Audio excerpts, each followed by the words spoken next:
সম্মানিত মুসল্লিবৃন্দ, ইসলামে পারিবারিক অনুশাসন এই বিষয়টা নিয়ে আজকে খুতবায় আলোচনা করব ইনশাআল্লাহ। ওয়া তাওফীকি ইল্লা বিল্লাহ, আলাইহি তাওয়াক্কালতু ওয়া ইলাইহি উনীব। পরিবার অত্যন্ত গুরুত্বপূর্ণ বিষয় একজন মুমিনের জন্য, একজন মুসলিমের জন্য। কারণ যে ব্যক্তি দুনিয়াতে নিজ পরিবারকে ইসলামী অনুশাসনের মধ্যে গড়ে তুলবে, ওই ব্যক্তি জান্নাতে পরিবার সহ একসঙ্গে থাকবে। এজন্য পরিবারকে দায়িত্ব নিতে হবে যে আমি আমার সন্তানদেরকে কিভাবে গড়ে তুলব।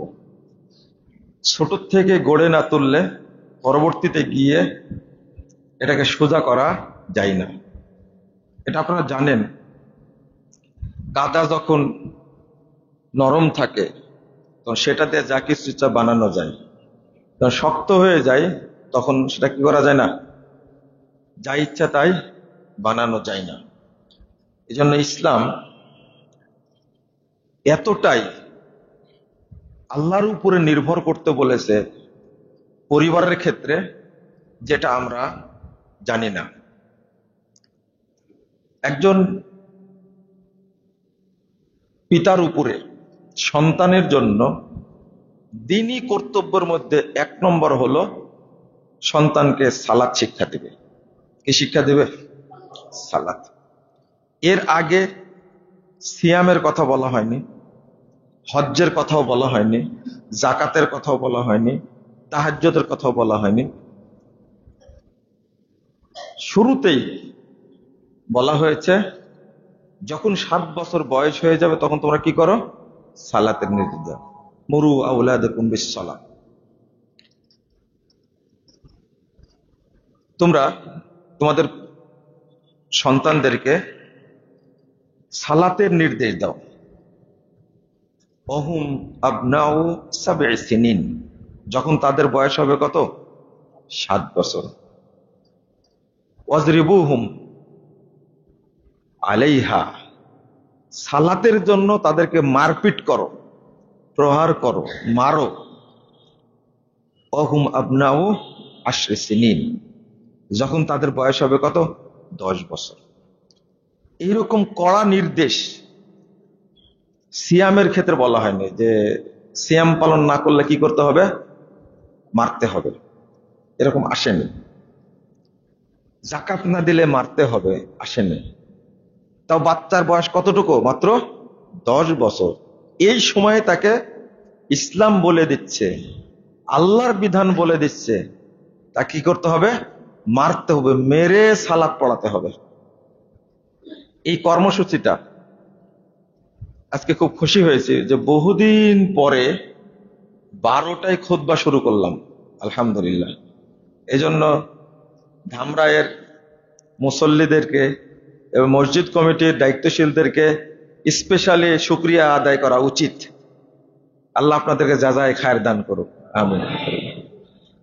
আল্লাহ যেন আপনাদেরকে জান্নাতুল ফেরদাউসে উচ্চ মর্যাদা দান করেন, আমিন।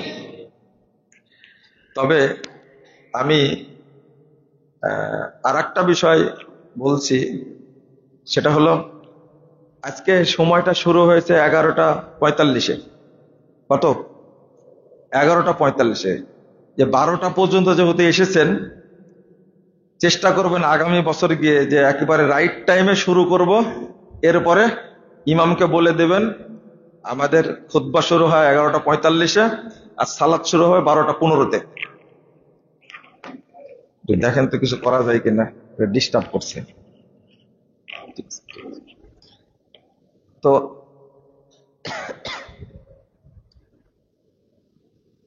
এর কারণটা এই যে আপনারা এটা করলেন, আপনার দেখা দেখে যারা সাহস পাবে, আমল করবে, কিয়ামত পর্যন্ত সব আপনার নেকি বন্ধ হলো, এইটা কিন্তু কবরে চালু থাকবে।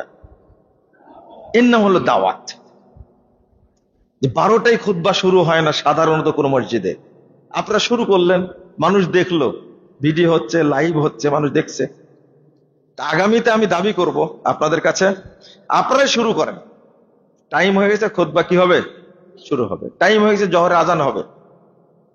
এটা রাসূলুল্লাহ সাল্লাল্লাহু আলাইহি ওয়াসাল্লাম বলছেন। প্রথমত আল্লাহ রাব্বুল আলামিন বলছেন, যারা আউয়াল ওয়াক্তে সালাত আদায় করে নিবে, আল্লাহ তাদেরকে জান্নাতুল ফেরদাউস দান করবে। 2, যে দলটি প্রথম জান্নাতে যাবে তাদের সাথে এই লোকেরাও জান্নাতে যাবে।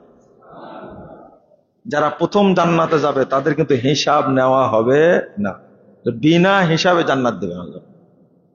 কারণ এই ক্ষেত্রে আল্লাহ বহু জায়গায় ওয়াদা করেছেন, মনে থাকবে আপনাদের ইনশাল্লাহ। রাগ করলেন না তো?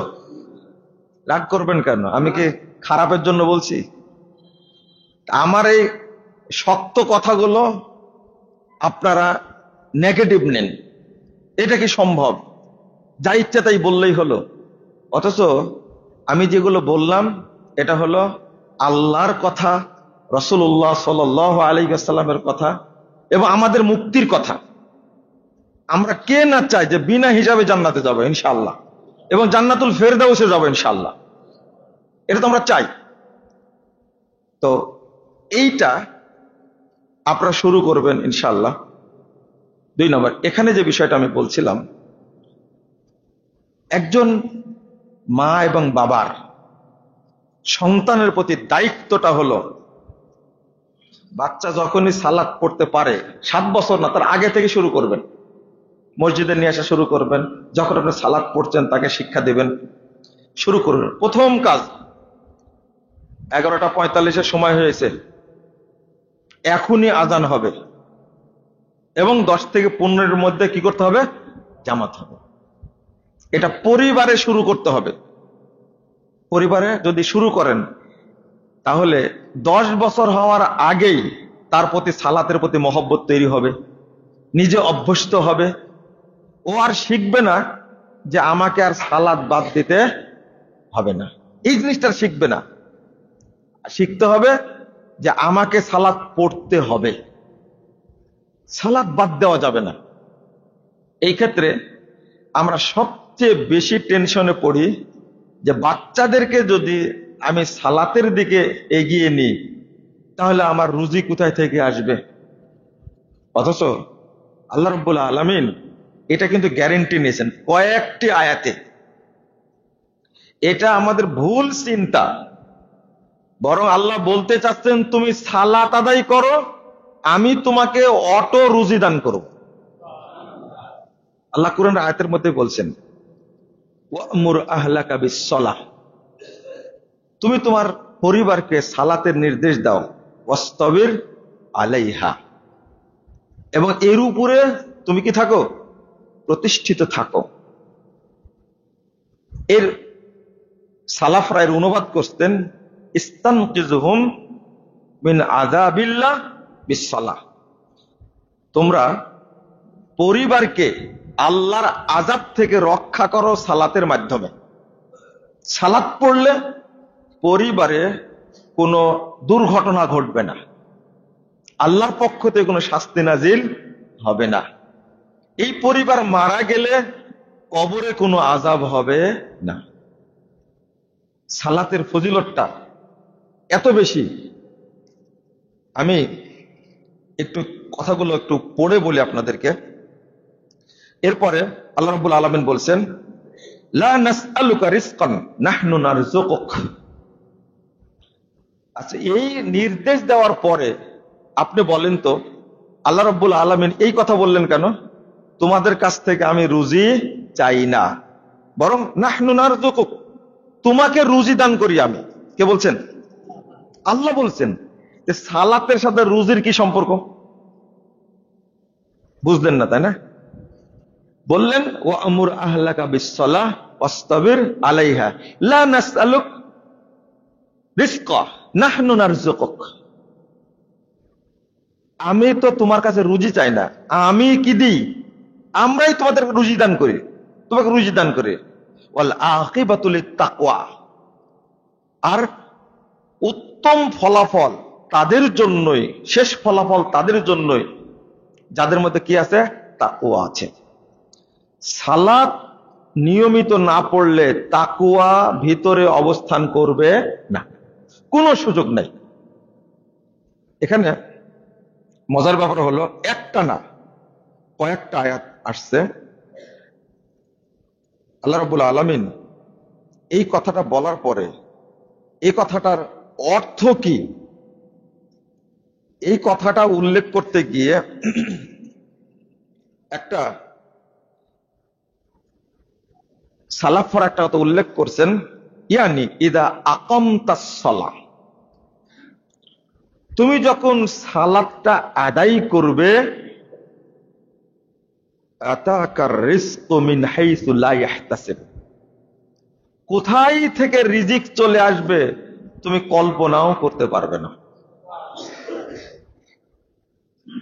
মানে রুজিটা আসবে কিসের মাধ্যমে? সালাতের মাধ্যমে। তারপরে বলছেন কামা ক্বালা তাআলা ওয়া মান ইয়াত্তাকিল্লাহ ইয়াজআল লাহু মাখরাজা ইয়ারযুকুহু মিন হাইসু লা ইয়াহতাসিব ওয়া মান ইয়াতাওয়াক্কাল আল্লাহ ফাহুয়া হাসবুহ ইন্নাল্লাহা বালিগু আমরি। এই আয়াতের পরে নাহনু নারযুকুক, এই আয়াতটার পরে সূরা তালাকের এই আয়াতটি 2 নম্বর আয়াতটা আবার এখানে যোগ করছেন যে আল্লাহ রাব্বুল আলামিন পরিবারকে কিভাবে রুজি দান করে। মাইয়াত্তাকিল্লাহ, যে ব্যক্তি আল্লাহকে কি করেন? ভয় করেন, আল্লাহ ভীতি অবলম্বন করেন। ইয়ারযুকুহু মিন হাইসু লা ইয়াহতাসিব, আল্লাহ এমন জায়গা থেকে রুজি দান করেন সেটার ব্যাপারে সে কল্পনাও করতে পারে না, আল্লাহর ভাষা। তারপরে বলছেন ওয়া মান ইয়াতাওয়াক্কাল আল্লাহ ফাহুয়া হাসবুহ, যে আল্লাহর উপরে তাওয়াক্কুল করে আল্লাহই তার জন্য যথেষ্ট হন। এরপরে বলছেন ইন্নাল্লাহা বালিগু আমরিহ, নিশ্চয় আল্লাহ তার কাজ সম্পাদন করবেনই। যখন আপনি আল্লাহর উপরে তাওয়াক্কুল করলেন তখন আপনার অভিভাবক কে হয়ে গেলেন? দায়িত্ব কে নিলেন? আল্লাহ। আর আল্লাহ দায়িত্ব কি করবেন? পূরণ করবেন যথাযথভাবে। আল্লাহ আপনার দায়িত্ব পালন করবেন। ইন্নাল্লাহা বালিগু আমরি, আল্লাহ নিজে বলছেন। আমাদের মধ্যে তাকওয়াও নাই, তাওয়াক্কুলও নাই। তাকওয়াও নাই, তাওয়াক্কুলও নাই। তাকওয়াও থাকতে হবে, তাওয়াক্কুলও থাকতে হবে। মজার ব্যাপার, আর একটা আয়াত, আমরা যে একটা কথা বলি না, ওমা খলাকতুল জিন্না ওয়াল ইনসা ইল্লা লিয়াবুদুন, আল্লাহ বলছেন আমি মানুষ এবং জিনকে সৃষ্টি করেছি লিয়াবুদুন, একমাত্র তারা আমার কি করবে? না ইবাদত না, তাওহীদ প্রতিষ্ঠা করবে। কি করবে? লিয়াবুদুন মানে কি? তাওহীদ প্রতিষ্ঠা করা। ইয়্যাকা না'বুদ ওয়া ইয়্যাকা নাস্তাঈন, ইয়্যাকা না'বুদ ওয়া ইয়্যাকা নাস্তাঈন, এর অর্থ কি? এটা হলো নুওয়াহিদুল্লাহ, আমরা তোমারই তাওহীদকে মেনে নিই। ইবনে আব্বাস রাদিয়াল্লাহু আনহু বলছেন ইয়্যাকা না'বুদ আই ইয়্যাকা নুওয়াহিদ ওয়া নারজু রাহমাতাক ওয়া নাখশা আযাবাক লা গায়রা, লা গায়রুক, একমাত্র তোমারই তাওহীদ প্রতিষ্ঠা করে তোমার কাছেই রহমত চাই, তোমার আযাব থেকে কি চাই? পানা চাই, আর কারো কাছে চাই না। তাহলে ইবাদত অর্থ এখানে কি বলেন? কি বলেন? তাওহীদ। ইবাদত অর্থ কি এখানে? তাওহীদ। মনে থাকবে তো? ইবাদত অর্থ হলো তাওহীদ। ইয়্যাকা না'বুদ ইয়্যাকা নুওয়াহিদ, তোমারই তাওহীদ প্রতিষ্ঠা করি। ইবাদত অর্থ করার কারণে আমরা শুধু বুঝি সালাত, সিয়াম, হজ, যাকাত এইগুলো না, আপনার অর্থনীতিও ইবাদত, রাষ্ট্রনীতিও কি ইবাদত, তারপরে সমাজনীতিটাও কি ইবাদত। রাজনীতিটাও কি ইবাদত। আমরা শুধু ইবাদত অর্থ করার কারণে, মানে যে জায়গাতে আপনি থাকবেন সেখানেই তাওহীদকে প্রতিষ্ঠা করতে হবে। কথা বোঝা গেছে? ওমা খলাকতুল জিন্না ওয়াল ইনসা ইল্লা লিয়াবুদুন, আই লিওয়াহিদুন। তারা একমাত্র আমারই তাওহীদ প্রতিষ্ঠা করবে। আচ্ছা, এই আয়াতটা উল্লেখ করার পরে আল্লাহ রাব্বুল আলামিন কেন বলছেন ওমা উরিদু মিনহুম মির রিজকিন ওমা উরিদু আন ইউতিমুন ইন্নাল্লাহা হুয়ার রাজ্জাকু যুল কুওয়াতিল মাতিন? এই তাওহীদের কথা বললে এই কথা বললেন কেন? রুজির কথা বললেন কেন? বুঝেন নেব না, তাই না? ইবাদতের কথা বলে, তাওহীদ প্রতিষ্ঠার কথা বলে আল্লাহ রুজির কথা বললেন কেন? তাহলে কয় জায়গা হলো? 3 জায়গায়। ওমা উরিদু মিনহুম মির রিজকিন, আমি তাদের কাছ থেকে কোনো রিজিক চাই না। ওমা উরিদু আন ইউতিমুন, আর চাই না যে তারা আমাকে খাওয়াক। কে চাই না? আল্লাহ চাই না। আমি তাদের কাছে কোনো রুজিও চাই না, আর এটাও চাই না যে তারা আমাকে কি খাওয়াক। তারপর বলছেন ইন্নাল্লাহা হুয়ার রাজ্জাক যুল কুওয়াতিল মাতিন, নিশ্চয় আল্লাহই হলেন সর্বশ্রেষ্ঠ রুজিদাতা, কুওয়াতিল মাতিন। আমি আপনাদের বোঝাতে চাচ্ছি যে ইবাদত চাওয়ার পরে তোমরা একমাত্র আমারই তাওহীদ মেনে নিবে, কি তোমাদের রুজির চিন্তা করা লাগবে না। ইন্নাল্লাহা হুয়ার রাজ্জাকু যুল কুওয়াতিল মাতিন, কারণ প্রকৃত রুজিদাতা কে? আল্লাহ। আমরা যদি এই তাওয়াক্কুলটা করতে পারতাম, আমি আল্লাহর তাওহীদকে মেনে নিব আর রুজি দেবেন কে? আল্লাহ। জাস্ট এতটুকু। আমরা আল্লাহ ভীতি অর্জন করব, রুজির পথ খুলে দেবেন কে? আল্লাহ। কিন্তু আমরা কি এটা করতে পেরেছি? একদিকে বললেন সালাত, আর একদিকে বললেন তাকওয়া, আর এক আয়াতে বললেন তাওহীদ। এই 3টা কাজই তোমরা করবা, তাহলে রুজি দেওয়ার দায়িত্ব কার? আমার। আল্লাহ বলছেন আমার। আপনাদের অন্তত এই গ্যারেন্টিটার কথা আগে বলে দিলাম আল্লাহর পক্ষ থেকে, যে আপনি পরিবারে ইসলামী অনুশাসন প্রতিষ্ঠা করুন, রুজিকে দিবেন আল্লাহ। আমি কি বোঝাতে পারলাম? আগে এইটা দরকার। বাচ্চাটাকে আগে শিক্ষা দেবেন, সুন্দর করে শিক্ষা দেবেন। সেটা হলো, বাচ্চা যখন দুধ খাচ্ছে তখন বলবেন কি? বিসমিল্লাহ। বাচ্চা তো বলতে জানে না, মা বলবে কি? বিসমিল্লাহ। এই বাচ্চাটা শুনতে শুনতে এক সময় সব খাওয়ার মুখে দেওয়ার সময় কি বলবে? বিসমিল্লাহ। যখন মা ঘুমাতে যায় তখন বলে কি? আল্লাহুম্মা বিসমিকা আমুতু ওয়া আহইয়া। এইটা বলতে বলতে বাচ্চা শিখে যায়। কিন্তু বাপ মাই যদি না জানে তাহলে ছেলে কি শিখবে?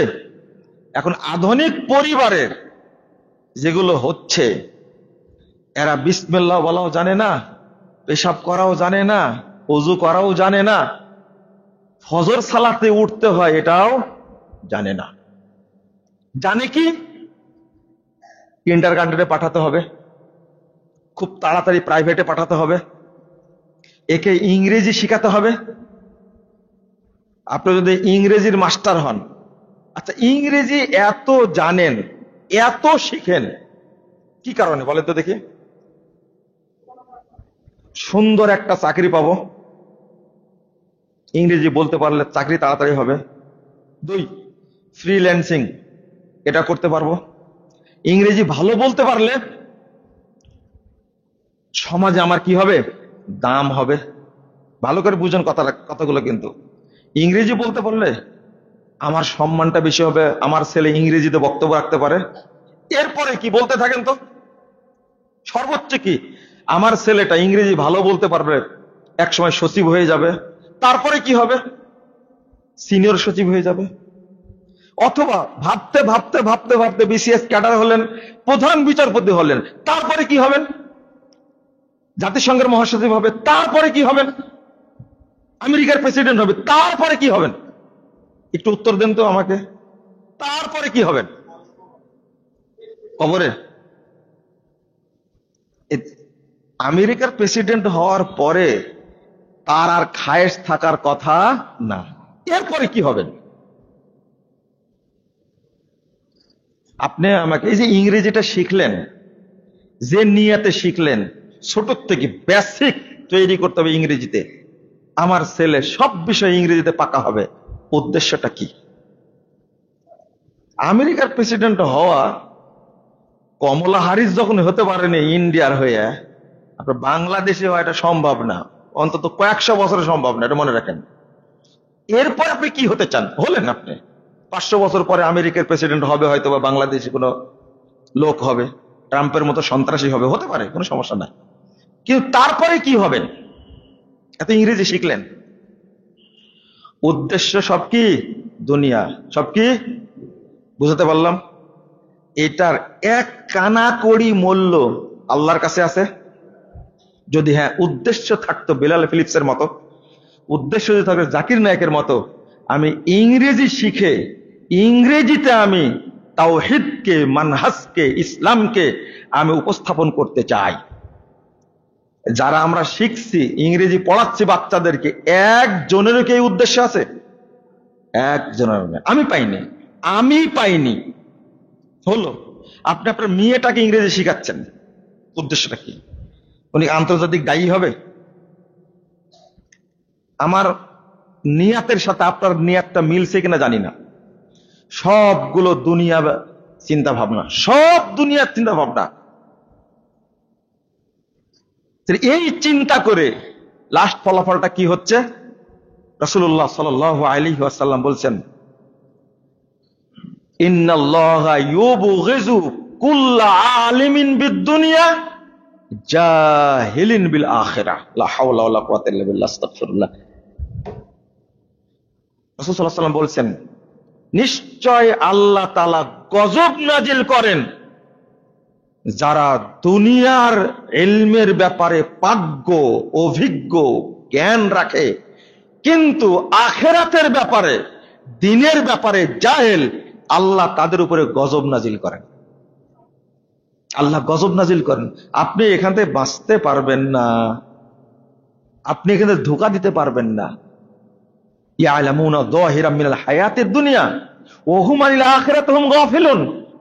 আল্লাহ বলছে 7 নম্বর আয়াত সূরা রুম, তারা দুনিয়াবি ইলমের ব্যাপারে অভিজ্ঞ, কিন্তু দ্বীনের ইলমের ব্যাপারে কি? অজ্ঞ, জাহেল। একজন সচিব বিসিএস ক্যাডার হওয়ার পরে অনেক ধাপ অতিক্রম করে এখন সচিব হয়ে গেছে, ফুল সচিব হয়ে গেছে, কিন্তু এই মানুষটা এখনো পেশাব করতে জানে না। কেন? এটা হলো আল্লাহর অভিশাপ। কি? আল্লাহর অভিশাপ। বিসিএস ক্যাডার হতে হলে কিন্তু কত পড়াশোনা করা লাগে। একজন ডাক্তার এমবিবিএস করেছে, এফসিপিএস করেছে, এমএস করেছে, আমেরিকা থেকে পোস্ট ডক্টরাল নিয়ে আসছে, কানাডা থেকে, জাপান থেকে, জার্মানি থেকে, এত পড়াশোনা করার পরে এই লোকটা আজও পবিত্রতা হাসিল করা শিখেনি, ওযু করা শিখেনি। ওযু করা পরের কথা, ওই যে পেশাব পায়খানা করে স্ত্রী সহবাস করে যে পবিত্র হবে সেটাও জানে না, কিন্তু আর জানার চেষ্টাও করেনি। কারণ সবচেয়ে জ্ঞানী মানুষ যে তিনি। আর আমাদের দেশের ডাক্তার নাই, 2-4 জন আছে, বাকি সব ডাকাত, কসাই। রোগীর পকেট মারতে মারতে রোগীকে শেষ করে দিছে একবারে। কোন টেস্ট দেওয়া লাগবে না, পার্সেন্টেজ পাবে, তাই এক গাদা টেস্ট দিয়ে দিছে। ওষুধ কোম্পানির ওষুধ লিখতে ভুয়া ওষুধ লিখতে, তাহলে একটা বাবা মা যে সন্তানকে তৈরি করেছে, এটা দুনিয়ার উপকারের জন্য না ক্ষতির জন্য? আপনারা বলেন পারমাণবিক বোমা হলো আমেরিকায় আছে, ইসরায়েলে আছে, এরাই হলো বড় পারমাণবিক বোমা, এটা জানেন আপনারা? এক একটা ডাক্তার হয় একটা বোমা, অ্যাটম বোমা একটা। যে পরিবেশে জন্ম নিবে ওই পরিবেশটাকে ধ্বংস করে দেবে। এক একটা ইঞ্জিনিয়ার, যত দুর্নীতি হয়েছে, পদ্মা সেতু তৈরি করতে গিয়ে লাগতো 20,000 কোটি টাকা, সেখানে চুরি করেছে 50,000 কোটি টাকা, তাও কাজ শেষ হয়নি, আরো 20,000 কোটি টাকা লাগবে। এরা কারা করেছে? যে ইঞ্জিনিয়ার এটা সই করেছে, যে যে ইঞ্জিনিয়ার এই কাজটা অনুমোদন দিয়েছে, একে ইঞ্জিনিয়ার বলা যাবে না, জানোয়ার বলতে হবে। কে এই তৈরি করেছে? কার? আমরা তো তৈরি করেছি, ভালো শিক্ষা দিছি। আচ্ছা, এত পড়াশোনা করার পরেও এর দ্বারা এত অপকর্ম হয় কেন? কেন হয়? আল্লাহর অভিশাপ। কার অভিশাপ? আল্লাহর অভিশাপ, আল্লাহর গজব। ইন্নাল্লাহ ইউবগিযু কুল্লা আলিমিন বিদ-দুনিয়া জাহিলিন বিল আখিরাহ। এই সমস্ত ইঞ্জিনিয়ারের দাম কত? সে ডিগ্রি নিয়ে আসছে ব্রিটেন থেকে, আমেরিকা থেকে, জার্মানি থেকে ডিগ্রি নিয়ে আসছে, জাপান থেকে ডিগ্রি নিয়ে আসছে, কিন্তু এর দ্বারা দেশের ক্ষতি হচ্ছে। সচিবালয়ে যারা চাকরি করে হুমরা সুমরারা, এরা যে কত বড় বড় দুর্নীতিবাজ, হিসাব করবেন না। কারণটা কি? এখন নাকি উপদেষ্টারা সেফ এক্সিট নেওয়ার জন্য খুব ঘোরাঘুরি করছে, তাই না? কেন? আপনি সৎ থাকলে আপনি সেফ এক্সিট নিয়ে কোথায় যাবেন? কথা বুঝতে পারছেন না? এই দুর্নীতির শিকড়। এরা কি একজন অশিক্ষিত? একজনও কি অশিক্ষিত? একজন অশিক্ষিত না, সবাই শিক্ষিত, কিন্তু আল্লাহর কাছে এরা সবচেয়ে গোন্ডা মূর্খ একটা। এই শিক্ষার কোনো দাম নাই, কোনো দাম নাই, এক কানাকড়ির দাম নাই, কানাকড়ি দাম নাই এদের। এটা অন্তত বুঝেন। যেদিন বুঝতে পারবেন আপনি এর বাপটা এবং মা, এই দুইজনের অবস্থা কি হবে। এই শিক্ষায় শিক্ষা দিছে, মানে এই বাচ্চারা কি সাদকা জারিয়া হলো? সাদাকা জারিয়া না গুনায়ে জারিয়া হলো? গুনায়ে জারিয়া। আপনি এই বাচ্চাটাকে খুব সকালে উঠে, ফজরের আগে উঠে তাকে পাঠাতে হবে প্রাইভেটে, ইংরেজি প্রাইভেট, অঙ্ক প্রাইভেট, তারপরে কি বলে রসায়ন, কি কি বলে সব এগুলো প্রাইভেট পড়তে পড়তে, ফিজিক্স কেমিস্ট্রি পড়তে পড়তে, আইসিটি প্রাইভেট দিয়েছেন কয়টা? একটা বাচ্চা 8টা 9টা করে প্রাইভেট পড়ে, আর ওর পিছনে সময় দিচ্ছেন আপনি। সময় দিয়ে দিয়ে এখন ওই ডাকাত হয়েছে, কসাই হয়েছে, জানোয়ার হয়েছে, দুর্নীতিবাজ হয়েছে। নাহলে একজন সচিব 5,000 কোটি টাকা চুরি করে কেমনে? একজন এমপি 5,000 কোটি 10,000 কোটি চুরি করে দেশকে ভঙ্গুর করে দিয়েছে। 28 লাখ কোটি টাকা চুরি করেছে। আমি আপনাদের কিভাবে বুঝাবো? এই দোষটা মূলত কার? বাপ মায়ের। কার দোষ? বাপ মায়ের। আপনারা কেউ হিসাব দিতে পারবেন না। আর ওই সমস্ত শিক্ষা প্রতিষ্ঠানে পড়ায় যেখানে পড়লে বানর তৈরি হয়। কি তৈরি হয়? বানর তৈরি হয়। একজন প্রফেসর মানুষ পড়াশোনা করে এখন বলছে আমাকে বানরে জন্ম দিয়েছে, বলছে না, গর্বের সাথে বলছে, তাও গবেষণা করে বলছে যে আমাকে বানর তৈরি করেছে। আস্তাগফিরুল্লাহ, আস্তাগফিরুল্লাহ।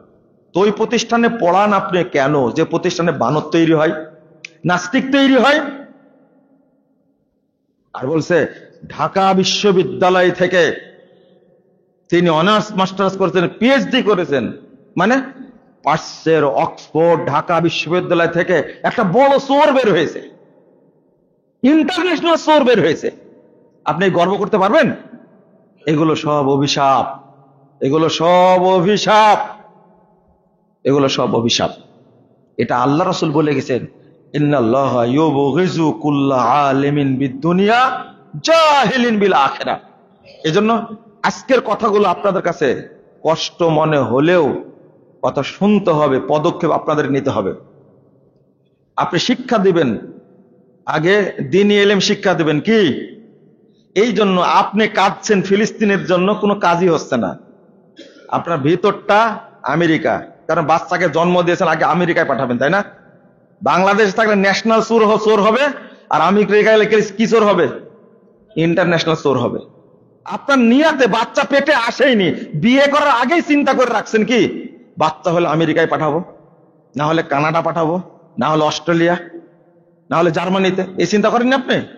এই চিন্তা পেটে নিয়ে, বুকে নিয়ে ফিলিস্তিনের জন্য দোয়া করলে কবুল হবে? ফিলিস্তিনিরা বাচ্চা জন্ম দিচ্ছে ফিলিস্তিন রাষ্ট্রকে স্বাধীন করার জন্য। কি ভুল বললাম? আর আপনি বার্তা দিচ্ছেন কি ওই ফিলিস্তিনিদেরকে মারার জন্য, তাই না? একজন ব্যক্তি প্রশ্ন করেছে, আমরা যে মিশনে যাই, কেমনে মিশনে যাবে বলেন? যাদের দেশে পাঠানো হয়, আমাদের পাঠানো হয় মুসলিমদের বিরুদ্ধে। ওর ভিতরে ঈমান আছে তাই প্রশ্ন করছে, তাই না? ওর মধ্যে ঈমান আছে তাই প্রশ্ন করছে। যদি পারিবারিক শিক্ষা যদি থাকতো, কখনো এই সন্তানগুলো পথভ্রষ্ট হতো না। প্রথম বললাম কি, সালাতটা আদায় করবেন ঠিক মতো, মনে থাকবে? সালাত মনে থাকবে তো? সালাতের মৌলিক দিকটা হলো 1 নম্বর, সালাতটা ঠিক মতো আদায় করেন। আল্লাহ রাব্বুল আলামিন বলছেন, ওয়া আকিমিস সালাহ ইন্নাস সালাতা তানহা আনিল ফাহশা ওয়াল মুনকার। 45 নম্বর আয়াত সূরা আনকাবুত। আল্লাহ রাব্বুল আলামিন বলছেন, সালাত আদায় করুন, নিশ্চয় সালাত যাবতীয় ফাহেশা, অন্যায়, নোংরা, খারাপ কাজে বাধা দান করে। আপনাকে বাধা দেয় না কেন? তাহলে কি সালাত পড়েন না ভণ্ডামি করেন? আমি সালাত পড়ি, মিথ্যা কথা বলি। আমি সালাত পড়ি, কি ঘুষ খাই। আমি সালাত পড়ি, আমি জেনা করি। আমি সালাত পড়ি, হারাম খাই। আমি সালাত পড়ি, নেশা করি।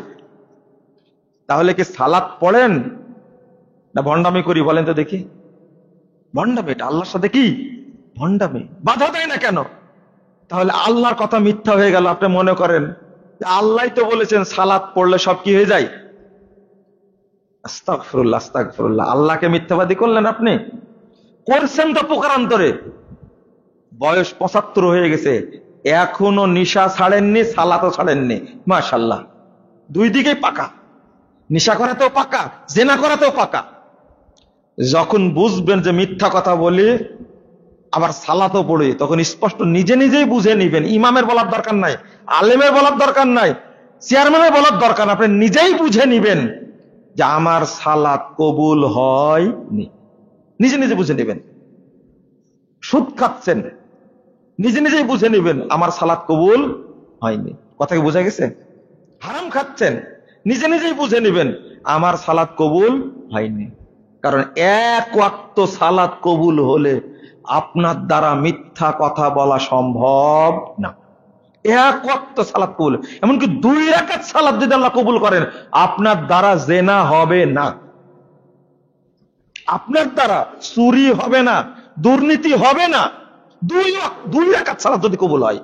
এজন্য আল্লামা দেলোয়ার হোসেন সাঈদী সাহেব আমাকে মাঝে মাঝে বলতেন যে বাবা, জেলখানায় বুকে হাত দিয়ে বলছে, বাবা আমার জন্য দোয়া করো, আল্লাহ যেন আমার 2 রাকাত নামাজ কবুল করেন। 2 রাকাতের কথা, 2 রাকাত মাঝে মাঝেই বলতেন, 2 রাকাত নামাজ যেন কবুল করে। মানে উনি বুঝতেন যে সালাতের পাওয়ারটা কেমন। 2 নম্বর ফজিলত হলো ফাইন কুবিলা মিনহু কুবিলা সাইরু আমালি। সালাত কবুল হয়ে যায়, আপনার অন্য যত আমল আছে সব অটো কবুল হয়ে যাবে।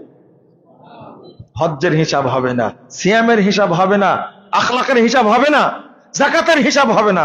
সালাত কবুল হয়ে গেছে, আল্লাহ বলবেন অটো সব কবুল হয়ে গেছে। সুবহানাল্লাহ।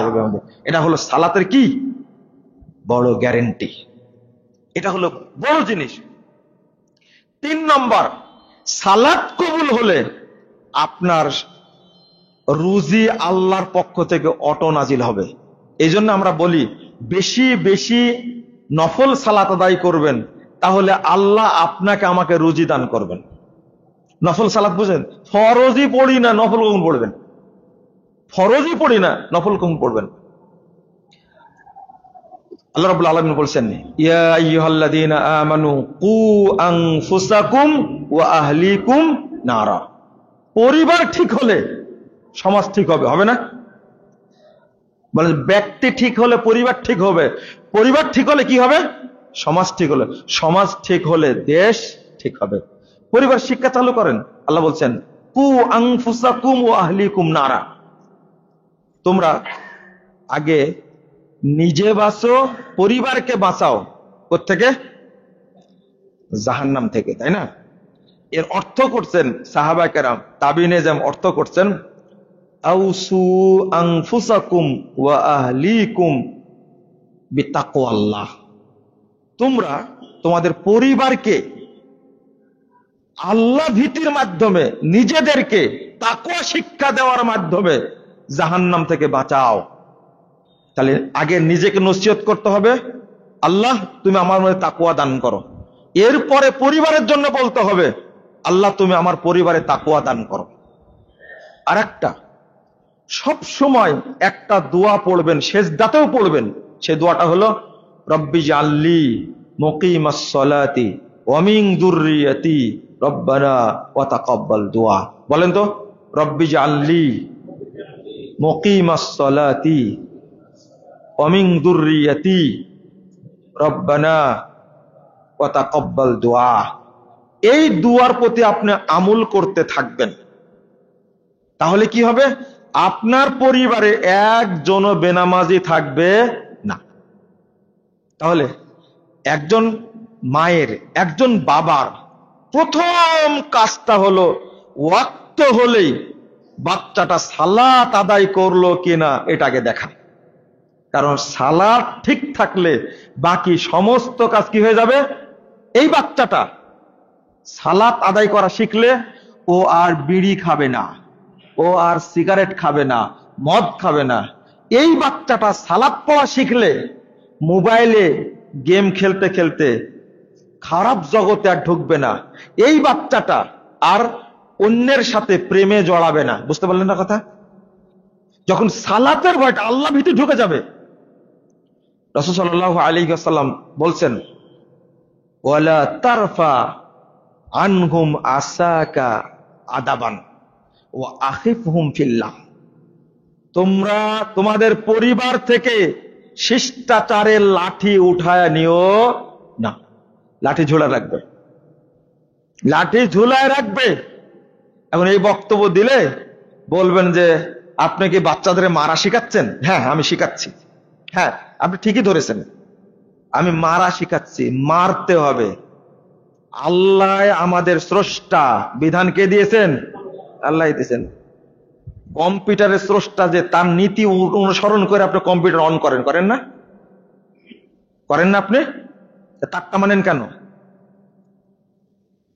মোবাইলের যে স্রষ্টা, যে তৈরি করেছে, ওর নীতি যদি মোবাইলটা বন্ধ থাকে, ওই মূল বাটনটা না টিপলে বাকি বাটন টিপলে জীবনে অন হবে। তোরটা মানেন কেন আপনি? আমার স্রষ্টাকে যেভাবে আমাকে আল্লাহ চলতে বলেছেন ওইভাবে চলা লাগবে না? সব ক্ষেত্রে নীতি মেনে চলবেন, আর নিজের ক্ষেত্রে মানবেন না। এটা একটা মুনাফিকি, এটা বান্দার, এটা একটা মুনাফিকি। তুমি সব জায়গায় মানুষের নীতি মানতে পারো, লেখা আছে ইন, আর একটা আউট। যেদিকে লেখা আছে আউট, ঢুকতে পারবো না, এদিক দিয়ে ঢুকতে দিবে আপনাকে? তাহলে কিন্তু সবার স্রষ্টাকে আল্লাহ। ও আল্লাহর আইনটা আমি মানতে পারি না। আল্লাহর আইন এটা, লা তারফা আনহুম আসাকা আদাবান। আদবের শিষ্টাচারের লাঠি উঠিয়ে নিও না। শিষ্টাচারের লাঠি সব সময় ধরে রাখতে হবে। এই জন্য তো আদর করতে করতে বানর বানাইছেন। বানর বুঝেন তো? শিক্ষা দেওয়ার আগে বাচ্চাকে আদব শিখাতে হবে। কি শিখাতে হবে? আদব। রাসূল সাল্লাল্লাহু আলাইহি ওয়াসাল্লাম বলছেন, ফাআদ্দাবাহা আদ্দাবাহা ফাআহসানা তা'দীবাহা ওয়া আল্লামাহা ফাআহসানা তা'লিমাহা। আপনার বাড়িতে যদি কাজের লোক থাকে, কাজের মানুষ থাকে, তা আপনার উপরে ওয়াজিব হলো এই বাচ্চাটাকে আগে সুন্দর শিষ্টাচার শিক্ষা দেওয়া। সালাম দেওয়া শিখাতে হবে, মানুষের সাথে ব্যবহার করা শিখাতে হবে। কিন্তু এত উদ্ভট্টি হয়েছে বাচ্চা কাচ্চা এখনকার, পরিবারে কোনো শিক্ষাই নাই। প্রথম গালিটা কি দেয়? ওর বাপ ওকে শিক্ষা দেয়নি, তাই না? বিয়ে দিয়েছেন, মেয়েকে প্রথম বলবে, শাশুড়ি বলবে, শ্বশুর বলবে, তোমার বাপ মা এগুলো শিখায়নি। দোষ কার হয়? বাপ মায়ের। আর বাপ তুললেই আপনি রেগে যান। হ্যাঁ, আমার বাপ তুলে কথা বলে, কাকে তুলে কথা বলবো? আল্লাহ রাসূল সাল্লাল্লাহু আলাইহি ওয়াসাল্লাম বলছেন, ওয়ার রাজুলু রাইন ওয়া মাসউলুন আন রায়াতিহি আলা আহলিহি। রাসূল সাল্লাল্লাহু আলাইহি ওয়াসাল্লাম বলছেন, পরিবারের অভিভাবক হলো পুরুষ, তাকে জবাব দিতেই হবে। আল্লাহর কাছে জবাব দেওয়া লাগবে পরে, কিন্তু আগে জবাব দেওয়া লাগছে কার কাছে? মানুষের কাছে। অভদ্র সবাই লিফটে সিরিয়ালে দাঁড়িয়ে আছে, আপনার সন্তান চট করে লিফটে ঢুকে গেল, তখন সবাই বলবে এর বাপ মা কি? প্রকাশ্যে না বলতে পারলে কি বলবে? এই বাপ মা তাকে কি শিক্ষা দেয়নি, আদব শিক্ষা দেয়নি। এটা একটা বদদোয়া, এটা একটা বদনসিব। এই জন্য পরিবারে মুহাদ্দিস উলামায়ে কেরাম শরীয়তের নির্দেশ হলো আগে আদব শিক্ষা দেওয়া, তারপরে এলেম শিক্ষা দেওয়া। আদবই নাই তো এলেম কি শিখবো? মানে এলেম শিক্ষারও তো একটা আদব আছে। পরিবারে এই শারীরিক অনুশাসন যদি আপনি রাখতে পারেন, তাহলে সুন্দর একটা পরিবার গড়বে, সুন্দর একটা সমাজ তৈরি হবে, দেখবেন একসময় সুন্দর একটা কি রাষ্ট্র তৈরি হবে। বাচ্চা অনেকের সন্তান আছে, আজ পর্যন্ত বয়স 50, 60, 70 হয়েছে, ছোট থেকে একজনও দাড়ি কাটেনি। এরকম বাচ্চা আছে না? আছে? মনে হয় নাই। একটা বাচ্চা কোনোদিন টাকনোর নিচে প্যান্ট পরা শিখেনি এখন পর্যন্ত। স্কুলে পড়ে, বিশ্ববিদ্যালয়ে পড়ে, ওই অবস্থাতেই আছে। সবাই টিটকারি করে, কিন্তু সে জানে আমি আল্লাহ এবং আল্লাহ রাসূলের পথে আছি। সবগুলো ধ্বংস হয়ে যাবে, কিন্তু আল্লাহ এবং আল্লাহ রাসূলের মর্যাদা ধ্বংস হবে না। এটা সে জানে, সে বুঝে গেছে। সে কিভাবে বিশ্ববিদ্যালয়ে পড়তে পারে?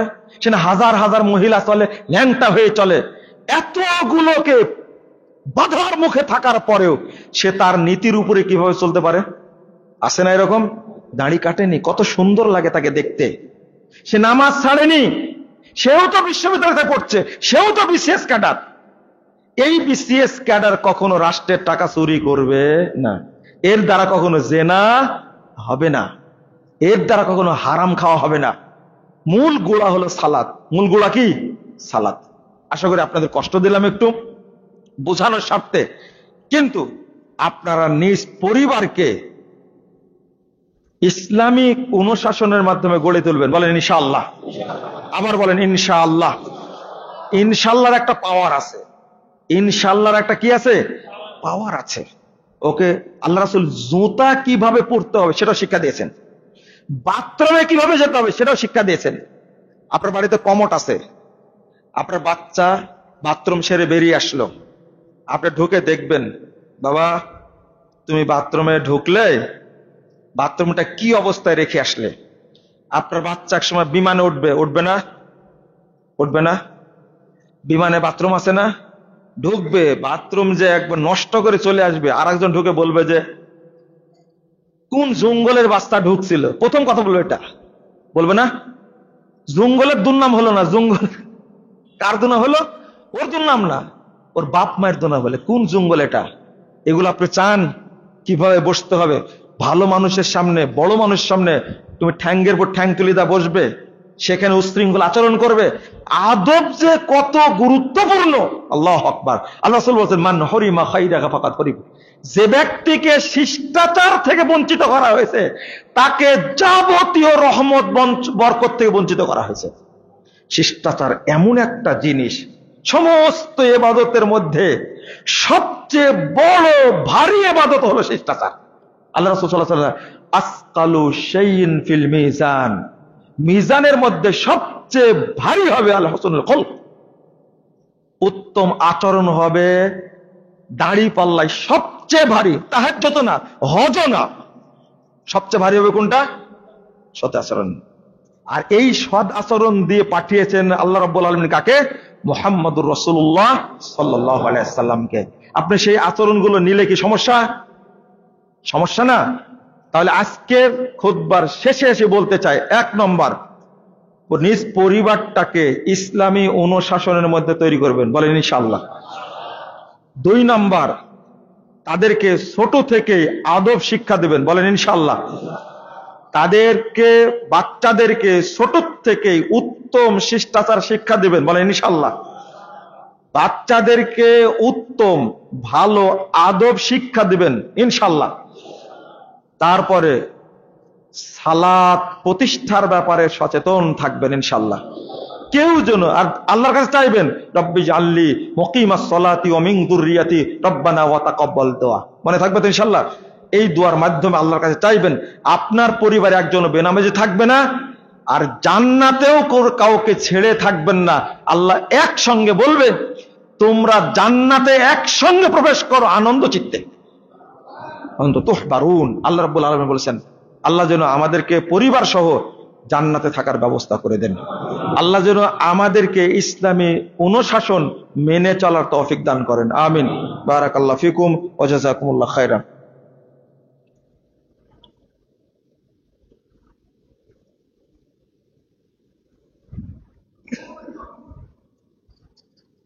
আলহামদুলিল্লাহি ওয়াহদাহু ওয়াসসালাতু ওয়াসসালামু আলা মান লা নাবিয়্যা বা'দাহু।